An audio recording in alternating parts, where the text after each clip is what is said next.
países. Ahora vamos en el tiempo, adelantándonos un poco más.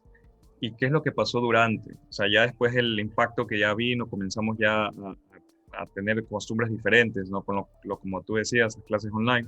Aquí en Ecuador también, obviamente, como la pandemia nos obligó a estar encerrados, las escuelas se cerraron, las universidades se cerraron y comenzamos a tener clases online, 100% online.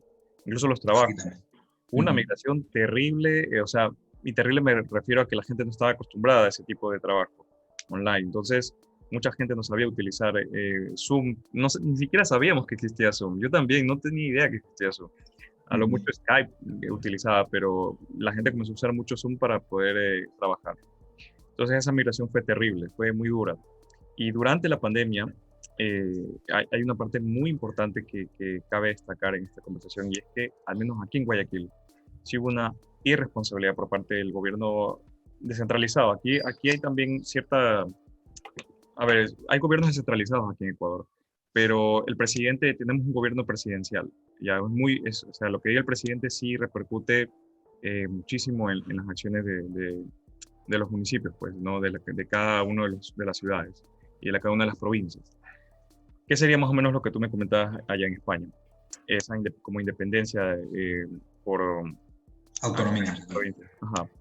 Entonces, imagínate, una responsabilidad por parte de mi ciudad, al menos, en la que yo trabajo, Guayaquil, porque comenzaron a rondar incluso imágenes de lo que sucedía, que la gente caía muerta en las calles, la gente caía muerta por el virus, ¿ya? Había cuerpos literalmente que pasaban ahí horas o gente que se desplomaba en medio de las calles. Y eso daba una imagen de que estábamos en completo, ¿cómo decirlo? En un completo desastre, un completo abandono, ¿ya? Por parte de las autoridades. E incluso me acuerdo, creo que fue el presidente de Salvador, Bukele, que en una entrevista o en una intervención decía, cuidado, quieren estar como Ecuador, decía, como Guayaquil. Ya, o sea, siendo ejemplo de lo peor, nosotros realmente en un punto dado de la crisis de la pandemia fuimos el ejemplo de lo peor, la peor gestión de la pandemia. Realmente fue preocupante. Y luego me acuerdo que fue al menos a mí, fue muy indignante escuchar que la alcaldesa o ciertas autoridades decían como que de acá, de mi ciudad, que van a donar cajas de cartón para los muertos. O sea, es como, bueno, ya te moriste y toma tu cajita para que ahí te entierren o algo. Fue muy, muy denigrante, mucho abandono hubo. Y bueno, yo creo que eso es lo más importante. Hubo más toques de queda, siguieron los toques de queda. La gente comenzó a acostumbrarse a la nueva realidad. Realmente sí se comportó un poco más responsable, pero hubo un problema también ahí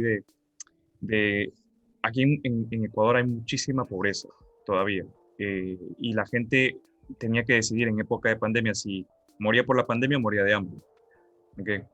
Entonces, si no salgo a las calles a vender lo que sea, vender sándwiches, lo que sea, la gente decía, me quedo en casa, pero no gano dinero y me muero de hambre. O sea, pero salgo y luego me muero por el COVID. Entonces, era muy, muy desesperante. Era una situación muy, muy complicada. Pero bueno, más o menos eso es lo que se vio durante.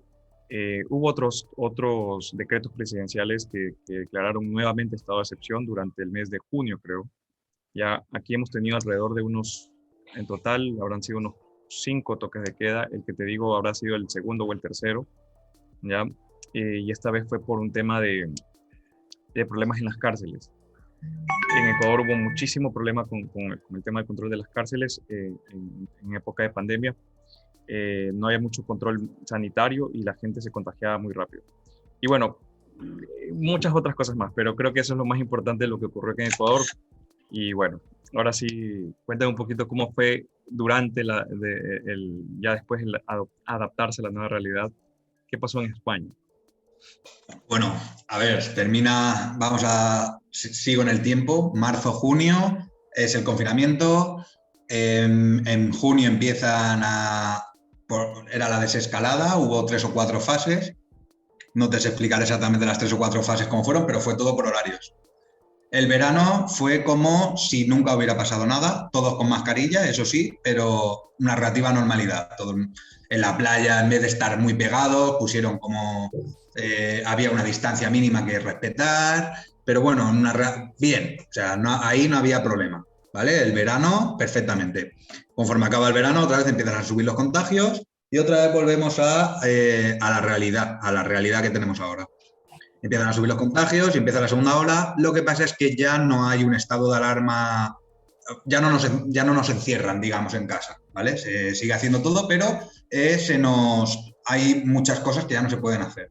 Actualmente ahora tenemos toque de queda. De 6 de la mañana a 10 de la noche es el tiempo que puedes estar por la calle. Antes de eso, si no es por una causa justificada, no puedes estar por la calle. A las 10 de la noche tenemos que estar en casa. Actualmente. ¿Qué es lo que te decía? Esto lo ponen las autonomías, es decir, no es a nivel estatal. Cada comunidad O sea, tiene su horario. cada gobierno tenía su propia forma de llevar la pandemia en el sentido del toque de queda. Correcto. No hemos ido todos a una en España. Es decir, nosotros ahora en la Comunidad Valenciana hemos tenido una barbaridad de casos. Hemos estado ahora en la tercera ola, hemos estado por encima de los 1.000 por cada 100.000 habitantes más, incluso llegando a los 2.000 habitantes, o sea, los 2.000 casos por cada 100.000 habitantes, una tasa de contagios enorme. En esta tercera ola yo me he contagiado, por ejemplo, y mi pareja también. Hemos estado los dos, lo cogimos. Y ahora otra vez ha bajado la tasa de incidencia, estamos otra vez en 50 casos por cada 100.000 habitantes, que es una tasa bajita, es una tasa, pues eso, bastante buena, digamos. Claro, claro. No sé más cosas, tiene. Y que la gente, o sea, la gente cómo comenzó a comportarse, ya era como, bueno, era relajado, ya era El costumbre. verano, ya te digo, el verano fue un punto y aparte, ¿vale? Y otra vez en septiembre volvemos a la realidad y lo que pasa es que la gente ya está cansada. La gente ya está cansada de tener que respetar y de tener que... Entonces cada vez como que cuesta más. Tú por la calle vas andando por la calle y todo el mundo va con mascarilla. Esa es la realidad. Pero como que la gente, la sensación que da es que la gente ya que está muy harta, que quiere un poco volver a lo que se hacía antes y la esperanza está con las vacunas. A ver las vacunas cómo llegan. No sé cómo estáis allí de vacunas, pero Claro. aquí Sí, sí, la tasa de vacunación... ya vamos a Sí, hablar un poquito del tema de la vacunación, pero creo que durante la más pandemia adelante. también, no sé si te habrá pasado en España, que la gente como que estaba en esa encrucijada de que decidir si salgo o no salgo para trabajar, porque si no me quedo sin comer. O el Estado hizo algo para poder controlar las salidas de las personas que se queden en casa, motivándolas que, no sé, con algún tipo de ingreso o algo emergente. A ver, sí, se han abierto, o sea, hay varias cosas varias ayudas a todos los trabajadores que les cerraban las empresas, les daba la opción de los ERTEs aquí, un ERTE. Y el que ha estado en ERTE ha estado sin trabajar, cobrando un 70% del sueldo. ¿Pero qué es ERTE? ¿Qué es ERTE? Pues mira, te lo voy a buscar porque exactamente no lo sé y lo usamos mucho. Está bien, está bien. Voy Sí, a mirar entonces. porque al menos acá no pasó eso. Incluso muchas empresas tuvieron que cerrar porque la pandemia no les permitió generar ingresos, especialmente los restaurantes, recuerdo. Entonces, imagínate, la gente, de verdad, no solo gente que era informal, que vendía en las calles sus cosas de alimentos, sino que personas empresarios de restaurantes perdían sus negocios porque no podían con el tema de la plantilla laboral, con el tema de los gastos fijos, los gastos variables, porque los ingresos no daban. La gente no iba a comer, no salía a comer, se quedaba en casa. Aquí lo que pasa es que ha sido tan abrumador los casos de ERTE que ha habido que se colapsó todo. ¿Me explico? Entonces, que no podían tramitar todas las bajas que había por ERTE. Actualmente ahora aquí en España somos 47 millones, ¿vale? Pues de esos 47 millones estamos ahora en 4 millones de parados, que son cifras de hace 20 años. Y 1 millón de personas están en ERTE. Esos que están en ERTE, el Estado se ha comprometido a pagar un 70% de su sueldo para que no, y el empresario asume no despedirlo y seguir pagando a la seguridad social su parte proporcional. Y Pero en eso, vez de pagarles eso desde el principio. Eso desde que se provoca, el estado de alarma, eso desde el principio, en abril, ya la gente que estaba en ERTE lo estaban tramitando. No sé cuándo empezarían a cobrarlo, pero ya te digo, yo he tenido la suerte de no tener que de utilizar ese sistema, pero sí que tengo muchos amigos que trabajan en empresas y al paralizar todo, ¿sabes? A paralizar toda la actividad, han tenido que ir al ERTE. Y el ERTE al final era eso, cobrar un 70% del sueldo y el empresario se comprometía a no despedir a ese trabajador. Sabes que eso es buenísimo, porque acá en Ecuador no hubo nada parecido, pero nada, o sea, lo único que dijeron fue quédense en la casa y vean qué hacen, básicamente, o sea, en otras palabras, eso fue lo que pasó acá en Ecuador. Me parece muy bueno. A ver, Mira, las siglas significan Expediente Temporal de Regulación de Empleo, ERTE. Expediente Temporal de Regulación de Empleo. mira tú, qué buen plan, o sea, eso fue desde el inicio por parte del gobierno central. Sí. Estaba, es que estaba redactado, eso estaba ya, o sea, no es parte, sí, el gobierno central es el que está ahora, pero que estaba ya en caso de, no de una pandemia, sí, pero que estaba ya publicado Para en una lo que es emergencia, ¿perdón? para una emergencia, en una ley. Para un estado de emergencia estaba ya esto ya estaba redactado, es decir, que no fue creado nuevo en el momento que tal, no, ya estaba y se utilizó. Lo que Ah, pasa es que cuando se creó esto, pues imagino que nadie pensaría que se iba a utilizar en algún momento.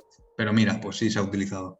eso es buenísimo. No, acá en Ecuador no hubo nada de eso y eso realmente hizo muchísima falta.